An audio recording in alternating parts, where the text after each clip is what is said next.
नमस्कार दोस्तों, आप सभी का स्वागत है रिवीजन टाइम यूट्यूब चैनल पे। हम यहाँ पे लूसेंट की हिस्ट्री, मॉडर्न हिस्ट्री को डिस्कस कर रहे हैं। मॉडर्न हिस्ट्री का फर्स्ट टॉपिक है, ठीक है, ब्रिटिश सत्ता का विस्तार यहाँ पे, और इसके साथ साथ मेडिवल हिस्ट्री चल रही है। एंशिएंट हिस्ट्री जो है कंप्लीट हो चुकी है। ब्रिटिश सत्ता का विस्तार बंगाल, मैसूर, पंजाब आदि के संदर्भ में। पहला क्वेश्चन है, प्लासी की लड़ाई 1757 ईस्वी में अंग्रेजी सेना का नेतृत्व किसने किया था? सही आंसर आ जाएगा इसका, रॉबर्ट क्लाइव ने किया था। नेक्स्ट क्वेश्चन आता है, बक्सर के युद्ध 1764 में अंग्रेजी सेना का नेतृत्व किसने किया था? तो वो किया था हेक्टर मुनरो ने। बंगाल में द्वैत शासन है ये। द्वैत शासन कब से कब तक चला था? बंगाल में द्वैत शासन चला था 1765 से लेकर 1772 ईस्वी तक। नेक्स्ट क्वेश्चन आता है, वर्ष 1798 में लॉर्ड वेलेस्ली द्वारा प्रस्तावित सहायक संधि को स्वीकार करने वाला सबसे पहला भारतीय शासक जो था, कौन था? वो हैदराबाद का निजाम था। भारत का पहला गवर्नर जनरल और वायसराय जो था वो कौन था? लॉर्ड कैनिंग था। तीसरे आंग्ल मैसूर युद्ध को रोकने के लिए टीपू सुल्तान ने अंग्रेजों के साथ कौन सी संधि की थी? तो उसने संधि की थी श्रीरंगपट्टनम की संधि। राज्यशय, हड़प नीति, जब्ती सिद्धांत या डॉक्टर ऑफ लाभ से किसके द्वारा लागू की गई थी? ये की गई थी डलहौजी के द्वारा। किस सिख गुरु ने फारसी में जफरनामा लिखा था? गुरु गोविंद सिंह ने लिखा था। भारत में डाक व्यवस्था शुरू करने वाला ब्रिटिश गवर्नर जो था वो कौन था? वो आता है लॉर्ड डलहौजी। निम्नलिखित में से किस किस ने लॉर्ड वेलेस्ली के साथ सहायक संधि पर हस्ताक्षर किए थे? हैदराबाद के निजाम, अवध के नवाब, मैसूर के राजा और बंगाल के नवाब। तो इसमें हैदराबाद का निजाम, अवध के नवाब और मैसूर के राजा पहला, दूसरा, तीसरा आता है। बंगाल के नवाब नहीं थे इसमें। सुगोली की संधि 1816 ईस्वी के बीच किनके बीच संपन्न हुई थी? ईस्ट इंडिया कंपनी और नेपाल के बीच में संपन्न हुई थी। हड़प नीति डॉक्टर ऑफ लाप्से के अंतर्गत कौन भारतीय राज्य कब्जे किया गया था उस पे? तो इसका आ जाएगा झांसी, नागपुर, सतारा। भारत का पहला गवर्नर जनरल कौन था? भारत का पहला गवर्नर जनरल विलियम बेंटिक। द्वैत शासन नीति को किसने समाप्त किया था? तो वो किया था वॉरेन हेस्टिंग ने।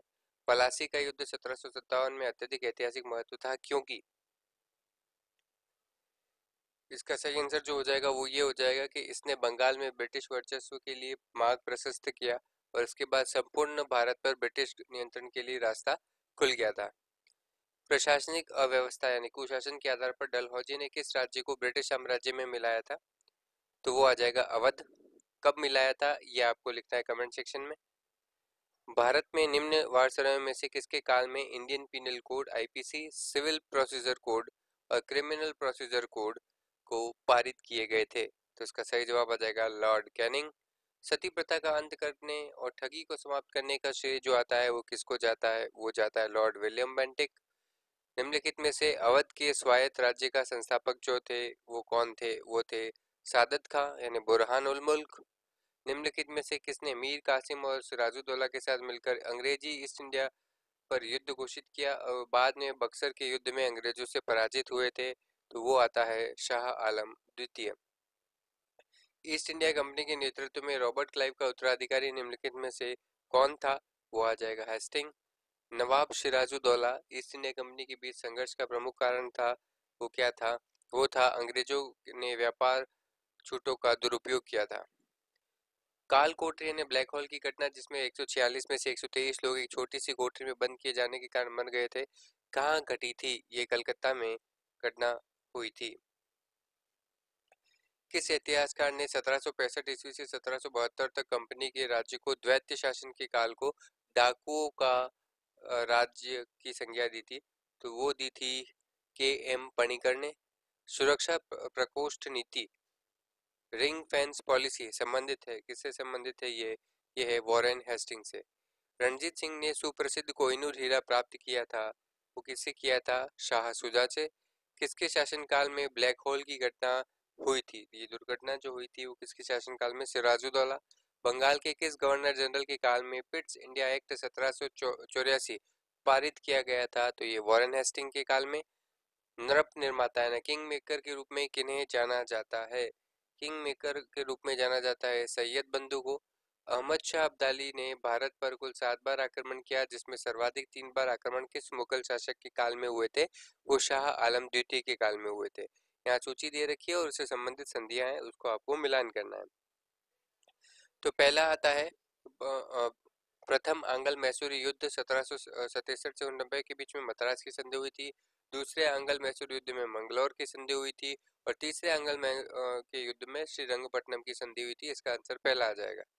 नेक्स्ट, टीपू सुल्तान और कार्नवालिस के बीच में 1792 में रंगपट्टनम की संधि हुई थी, जिसके तहत यहाँ पे उपरोक्त कथन कौन कौन से हैं वो आपको बताने हैं। तो उपरोक्त कथन में टीपू को अपना आधा राज्य अंग्रेजों को देना पड़ा था। टीपू को 3 करोड़ रुपए युद्ध क्षति के रूप में देना पड़ा था। और ब्रिटिश रेजिडेंट्स को रंगपट्टनम में स्थापित करना पड़ा। अपने 2 बेटों को बंधक स्वरूप अंग्रेजों के पास रखना पड़ा। तो इसका सही आंसर जो हो जाएगा पहला, दूसरा और चौथा। नेक्स्ट क्वेश्चन जो आता है वो आता है गोद प्रथा पर प्रतिबंध का लगाने वाला गवर्नर जनरल जो था वो कौन था? वो था लॉर्ड डलहौजी। पलासी के युद्ध के समय बंगाल का नवाब जो था वो कौन था? वो था सिराजुद्दौला। इस तरीके से ये टॉपिक यहीं समाप्त होता है। सभी का यहाँ तक बना